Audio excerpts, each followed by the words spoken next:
Oh, it is a terrific Friday when Donald J. Trump has to eat crow.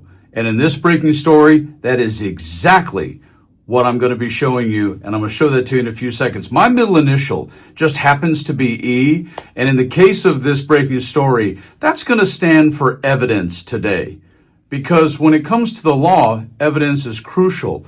But when it comes to politicians, especially in the case of Donald Trump, they don't like evidence. You know, the kind of evidence like video and audio that comes out of your own mouth, and then you have to eat those words later on. And that's exactly what this breaking story is, only it's over an incredibly important and serious subject in terms of the safety and security of the entire world. Show that to you in a few seconds. Take a listen to what Mr. Trump had to say right before he got elected about both the Ukrainian-Russian war and the economy. Ha ha. Check this out.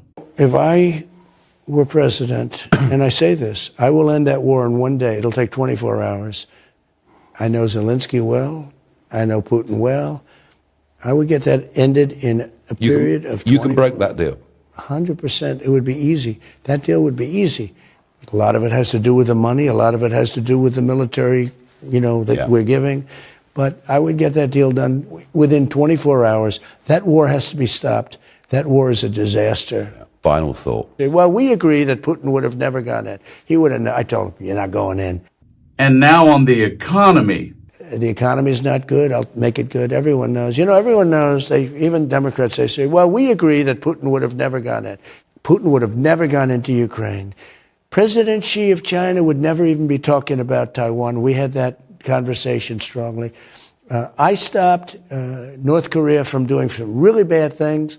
This world is blowing up around us. It's blowing up around us. You may even lose the dollar as the standard throughout the world. And if you lose the dollar standard, that's like losing a war. In many ways, it's worse than losing a war. I think we have a very good chance. I think when people feel it in their pocketbooks. Everyone's saying, Trump's going to turn the economy around. I did it twice, if you think about it, because I did it after COVID. But we had the greatest economy in the history of the world, and I'll be able to do that again quickly and easily. And therein lies the rub, because 70-some million people in this country actually believe this guy, even after what he did during his first term. It's going to be easy. I'll take care of it in a day.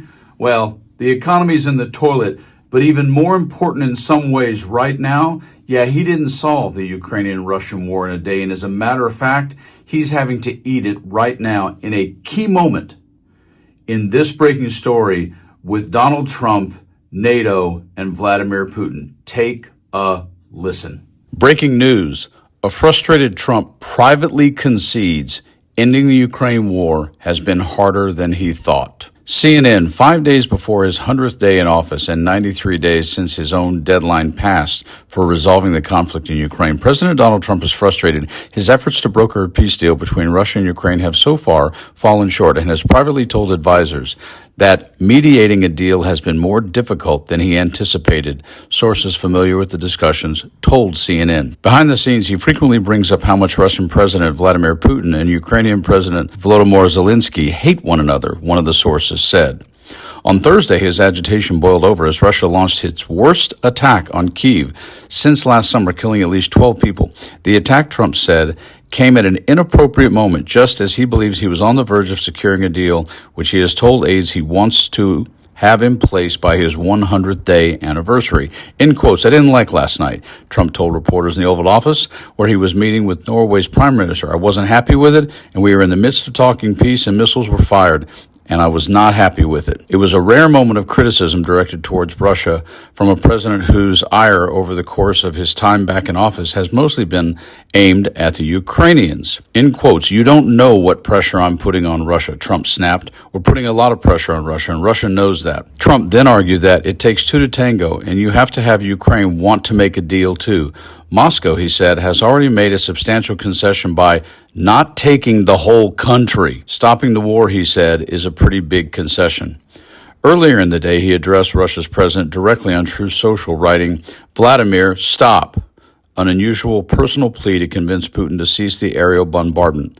In quotes, not necessary, Trump lamented, and very bad timing. While Trump said again Thursday that he had no allegiance to the leaders on either side of the conflict, that question is very much at the center of the path forward for the administration as it enters the next 100 days.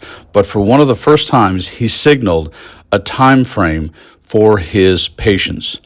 Asked what he would do if Putin kept firing bombs on Ukraine, Trump said, in quotes, "I'd rather answer that question in a week. I want to see if we can have a deal. No reason to answer it now, but I won't be happy. Let me put it that way." Inside the Oval Office, Norwegian Prime Minister Jonas Gahr Store had brought along his finance minister Jens Stoltenberg, who served as Secretary General of NATO during Trump's first term in office. Stoltenberg found success in that period, convincing Trump of the importance of defense alliance and avoided a U.S. withdrawal from the bloc, earning him a reputation as a Trump whisperer when it came to matters of European defense. Trump on Thursday seemed to remember him fondly, calling him tremendous. An hour after the Norwegians pulled out of the White House driveway, however, officials did one better. The sitting NATO chief, Mark Rutte, arrived for his own meeting with Trump, talks not originally on the president's schedule.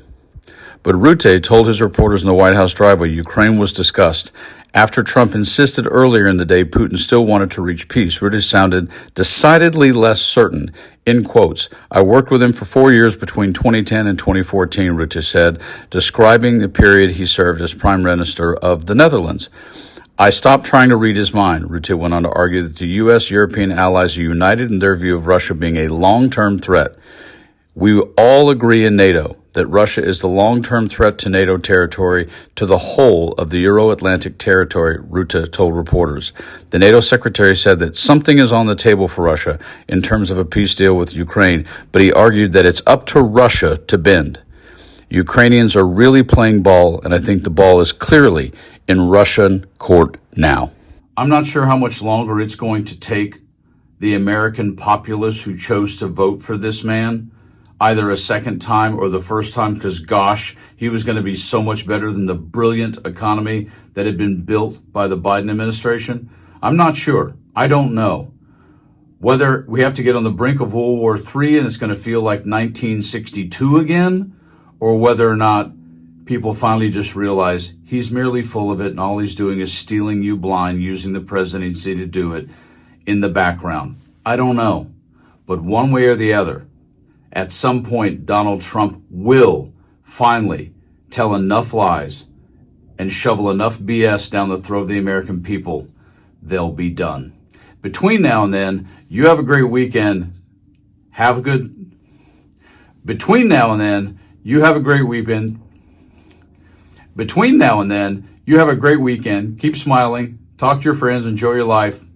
Stay frosty.